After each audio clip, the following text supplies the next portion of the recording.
दिल्ली में होने वाले हैं विधानसभा चुनाव और एबीपी लाइव की चुनावी यात्रा अब हो गई है शुरू।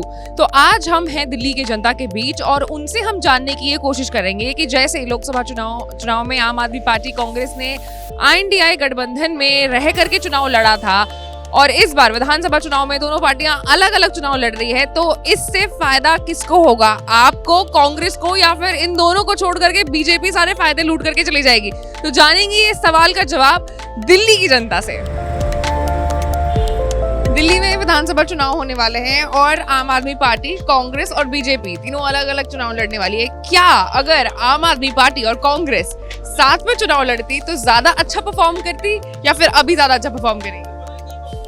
कुछ भी कर लें, जीतेगी तो बीजेपी। जीतेगी तो बीजेपी। क्यों आपको दिल्ली में आम आदमी पार्टी का काम अच्छा नहीं लगा? मुझे मोदी जी का काम ज़्यादा वेट करती हूँ मैं। उन्होंने बहुत कुछ किया है, पॉलिटिकल स्टेबिलिटी दी है, सो मैं उन्हीं की साइड हूँ, तो मैं फोटो ऐसे। आप किसकी साइड पे हो? बिल्कुल मोदी बीजेपी की साइड पे हो। हाँ। मोदी जी की साइड पे हो। लेकिन अगर ये दो पार्टियां जो थी, आम आदमी पार्टी और कांग्रेस, साथ में लड़ती तो बीजेपी को कड़ी टक्कर देती, लेकिन अब दोनों अलग अलग क्योंकि लड़ रही है तो शायद वोट कट जाएगा। नहीं, वो टक्कर नहीं दे सकते उन्हें। नहीं, वो कुछ नहीं है उसके आगे। आप तो रखते होंगे पॉलिटिक्स में खासा रुचि, तो आपको मालूम होगा जो समीकरण वगैरह बनते हैं, तो एक ये एंगल देखा जा रहा है कि अगर ये दोनों पार्टियां साथ में चुनाव लड़ती तो बीजेपी के लिए थोड़ी मुश्किल होती। अब जो अगर नहीं लड़ रही, बल्कि ऑपोजिट अभी जो वहाँ जो दोनों मिलके लड़े थे अभी दिल्ली के अंदर, तो हारे थे ये लोग। तो मेरे हिसाब से तो डेवलपमेंट के हिसाब से मोदी को मैं प्रेफर, क्योंकि फ्री भी इतनी दे के, पानी फ्री, बिजली फ्री, अब कहते हैं सैलरीज बढ़ाए जा रहे हैं, पैसे है नहीं इनके पास देने के लिए, तो व्हाट इज द पॉइंट? कोई डेवलपमेंट हो नहीं रहा है उस हिसाब से जितना होना चाहिए बीजेपी, मेरे ख्याल। यानी आपका क्या ओपिनियन है? मेरा ओपिनियन इन लोगों से डिफरेंट है। दिल्ली में मुझे लगता है काम हो रहा है और केजरीवाल की गवर्नमेंट कर रही है काम, तो मेरे को लगता है वैसे मोदी जी का ठीक है, पर दिल्ली में केजरीवाल ही चाहिए। तो फिर मैं आपसे ये सवाल पूछ सकती हूँ कि अगर INDI के बैनर तले ये दोनों पार्टियां लड़ती चुनाव दिल्ली में, बैनर के अंदर नहीं, अलग अलग, हाँ अलग अलग, क्योंकि कांग्रेस की तो रेपुटेशन अब काफी ही खराब हो चुकी है। केजरीवाल की दिल्ली में ठीक है, तो अगर वो कुछ करके देते हैं तो ठीक है, अच्छा है। मतलब कि क्योंकि कांग्रेस अब फेल हो रही है इसलिए उनको किराना करना ही ज्यादा बेहतर है। काफी राज कर लिया और उनका देख लिया, अब औरों को भी चांस दो। तो मतलब आप इस बार परिवर्तन नहीं चाहती है दिल्ली में? दिल्ली में मेरे के हिसाब से तो काम कर रहे हैं ये लोग।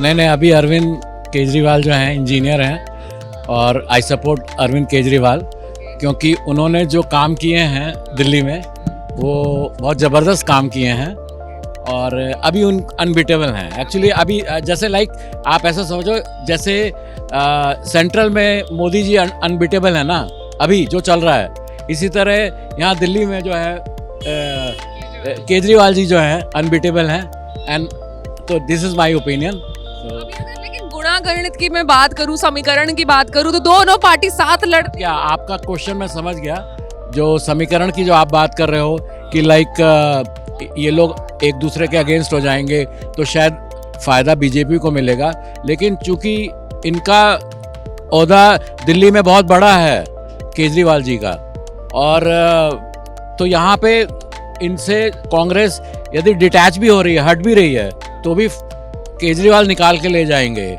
आराम से निकाल के ले जाएंगे। जो इन्होंने अपना पीछे जो चला बहुत कुछ हुआ, तो उसमें जो इन्होंने CM-शिप से अपने आप को जो पुल कर लिया, हटा लिया, तो इसका इनको बहुत एडवांटेज मिलेगा।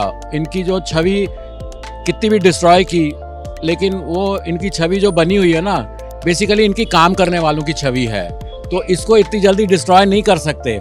अभी ये काम करेंगे, हाँ ठीक है, फिर टाइम आएगा, जो होगा। फिलहाल अभी केजरीवाल जी को कोई नहीं हटा सकता। अनबीटेबल है, अंकल ने कहा कि मोदी की तरह केजरीवाल भी अनबीटेबल है। Okay, thank you. यूथ भी है, आई वांट टू नो कि what does the youth of India, what does the youth of Delhi want? Job नहीं है यार किसी के पास में, लोग घूम रहे हैं, बात कर रहे हैं कि यार फायर करे जा रहे हैं। IT में अगर आपको पता हो तो कितने सारे लोग फायर हो रहे हैं और वो सारी चीज़ें हैं। और उसके बाद में हम बात कर रहे हैं पॉलिटिक्स की, पॉलिटिक्स से वैसे भी कुछ नहीं होते हुए दिख रहा हमें। बट किसी राज्य को चलाने के लिए पॉलिटिक्स में रुचि रखना, पॉलिटिक्स होना थोड़ा या आप सब जो है गोमाई को दिखाइए, सारा यूथ यहाँ पर 90 रुपए का चावल खा रहा है। कई यूथ वेला, they don't have their job, ये why they are hovering here without money? You are here very much with this jacket, this goggle, this rice. You don't have any job. Sir, मैं Each and everybody want to make his own path. Government is not here to come to take you from the home and give you a post of DC. सबको अपना struggle करना है। Politics वाली बात ठीक है। अपना स्ट्रगल कर रहा है, आप अपना स्ट्रगल कर रहे हो, ये अपना स्ट्रगल कर रहा ठीक है। है, भाई अपना स्ट्रगल कर रहा ठीक है। है। कौन कौन सरकार आएगी आपके घर में काम? आप एक बार इनका भी सुन लीजिए, ये क्या बोलना चाह रहे हैं, बताइए। मेरे को तो सर की बात थोड़ी कम समझ में आई। ठीक है, मेरे को ऐसा लगता है तो सर वो सबका पैसा उनके परिवार वाले बेयर कर रहे हैं ना। आप एक बार किसी कॉलेज में एजुकेशन सिस्टम में जाके चेक तो करिए कि कितना क्वालिफाइड उनको स्ट्रक्चर में पढ़ाया जा रहा है। आपका कंसर्न यहाँ पर एजुकेशन और एम्प्लॉयमेंट है, अनएम्प्लॉयमेंट है, क्लियर कट यार। आप जाके देखो, आप किसी कॉलेज में बिल्कुल बिल्कुल, I agree on that point, but this is also allocated through the government only, through the state government और the central government, but as a youth आपको, सर आप मेरी बात, politics, why we talk about election as compare to जितना हमें employment, जितने हमें education के बारे में बात करनी चाहिए उतनी बात नहीं हो रही है। बिल्कुल बात हो रही है, that's why I am standing here in front of you, but I want to know कि as a youth on which government do you trust the most, because without government the state और the country can not function. I don't trust on government as such. उसका reason ये है कि कोई सी भी government आ जाए, corruption, मेरे को आज तक, मैंने कांग्रेस का भी टाइम देखा है, मैंने बीजेपी का भी टाइम देखा है, कोई भी ऐसी गवर्नमेंट में मेरे को ऐसा नहीं लगा कि यार घोटाले कम हो रहे हैं XYZ। ठीक है, दोनों के साथ में प्रॉब्लम ये थी कि भाई एम्प्लॉयमेंट बहुत बड़ा इशू हो रखा था, एजुकेशन आज भी उतना ही बड़ा इशू है। फिर ये वो अंकल ने अपनी उम्र निकाल ली है, उनका हो चुका है, उन्होंने बना लिए अपने पैसे। जो यूथ है उसका एक बार जाके तो देखो कि वो क्या कर रहा है। एक बात बताओ, इंजीनियरिंग कर ली, मेरे इतने सारे फ्रेंड्स हैं इंजीनियरिंग करके बैठे हुए हैं। ठीक है, इंजीनियरिंग की लहर आई थी, सब ओके है। कितने लोग आज इंजीनियर एज ए इंजीनियर काम कर रहे हैं? नहीं कर रहे हैं यार। तो मतलब कुल मिलाकर की बात, यानी आपकी जो प्रॉब्लम्स है वो मैं समझ गई, बट यहाँ जो मुद्दा मैं पूछ रही हूँ आपसे, that is something very different which I need you to answer it. Currently मैं ये पूछ रही हूँ कि in Delhi as a Delhiite, what do you think that which government should win the elections for the betterment of the state? जो government actually लिख के prove कर पाए कि यार हम ये क्लेम कर रहे हैं और हम ये कर देंगे, वो आगे जानी चाहिए। मैं ऐसे ब्लाइंडली किसी के पुराने हिस्ट्री को लेके और चार लोगों की बातें सुन के ये कंक्लूड नहीं करना चाहूँगी कि ये गवर्नमेंट आगे जाएगी। लेट्स से ठीक है, बीजेपी की बात हो रही है, आप कह रहे हो कि यार बीजेपी आगे जानी चाहिए, फॉर व्हाट रीजन? वो कुछ लिख के तो अपने उसमें बताए ना। Opinion of many of people. Thank you so much. ये यूथ है हमारे कंट्री का और वो बहुत ही ज्यादा सरकारों से नाराज है, और भी सारे लोग हैं, उनसे भी चल करके बातचीत करेंगे, जानेंगे। मेजर पार्टीज जो है दिल्ली की, कांग्रेस, आम आदमी पार्टी एंड बीजेपी, तीनों अलग अलग चुनाव लड़ रही है। इससे पहले लोकसभा में दो पार्टीज ने, आम आदमी पार्टी और कांग्रेस ने, एक साथ INDIA के गठबंधन के अंदर चुनाव लड़ा था। तो अब क्योंकि ये तीनों पार्टी अलग अलग लड़ रही है चुनाव, तो किस पार्टी को ज्यादा फायदा होगा?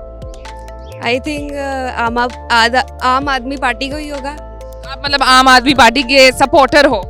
सपोर्टर तो नहीं बोलेंगे, बट जिस हिसाब से उन्होंने दिल्ली में जो काम किया है वो काफ़ी अच्छा किया है, तो उस हिसाब से सारे लोग उन्हीं को ही सपोर्ट करेंगे। बेशक वो अभी अंदर गए थे, बट फिर भी आई थिंक उन्हीं को सपोर्ट मिलेगा। उनके अंदर जाने से क्या पब्लिक में थोड़ा सेंटिमेंट्स वो हुआ है जिसका फायदा उनको मिलेगा? हाँ बिल्कुल बिल्कुल मिलेगा। आपकी क्या राय है इस पर? मेरी राय भी इनके साथ ही है, आम आदमी पार्टी के साथ ही है कि अभी उनको अच्छा काम तो हमारे एरिया में तो काफ़ी उन्होंने किए अच्छे काम, बट उनको उस तरीके से पावर नहीं मिली, बट वो अब चुनाव में आएंगे तो अच्छा करके दिखाएंगे। ठीक है, एक आपसे भी सवाल पूछेंगे, सवाल सेम है, ओपिनियन थोड़ा विस्तार में होना चाहिए। जी जी, मैं चाहता हूँ इस बार बीजेपी पार्टी आए, क्योंकि आम आदमी पार्टी का काम भी सबने देख लिया है, कांग्रेस का काम भी सारे देख चुके हैं। इस बार हम चाहते हैं बीजेपी आए, और हम देखना चाहते हैं बीजेपी आने के बाद क्या क्या और ज़्यादा डेवलपमेंट करती है, क्योंकि आम आदमी पार्टी ने जो जो काम किए वो कम से कम 1000 बार गिनवा भी चुकी है, लेकिन बीजेपी पार्टी जो वादा कर रही है हम देखना चाहते हैं कि वो लागू भी होते हैं कि नहीं हो पाते। और स्ट्रक्चर बीजेपी पार्टी का बहुत बड़ा है, बीजेपी पार्टी की यूनिटी भी बहुत बड़ी है। हम चाहते हैं एक बारी बीजेपी पार्टी भी दिल्ली में आए फुल फ्लैश के साथ। तो अब तीनों ये जो अलग अलग चुनाव लड़ रहे हैं तो फायदा इससे किसको होगा, नुकसान सबसे ज्यादा किसको?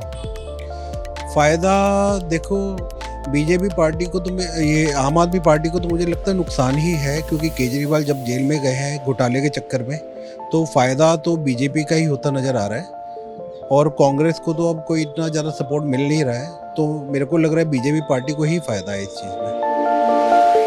तो ये थी हमारे साथ दिल्ली की जनता, जिनका जो ओपिनियन है काफी ज्यादा मिक्स्ड है। किसी को लगता है नहीं, दिल्ली में तो आनी चाहिए आम आदमी पार्टी की सरकार ही, लेकिन हाँ वहीं कुछ ऐसे लोग हैं जिनको दिल्ली में इस बार परिवर्तन की सरकार चाहिए, और कांग्रेस को लेकर के उनके मन में अभी भी एक बहुत बड़ा क्वेश्चन मार्क है। देखने वाली बात होगी कि दिल्ली विधानसभा चुनाव में कौन सी पार्टी जीतती है। लेकिन इस चुनाव से जुड़े रहने के लिए, हर एक अपडेट से अपडेटेड रहने के लिए आपको एबीपी लाइव को लाइक, सब्सक्राइब और शेयर करना होगा। मैं थी आपके साथ आशीष सिंह आनंद।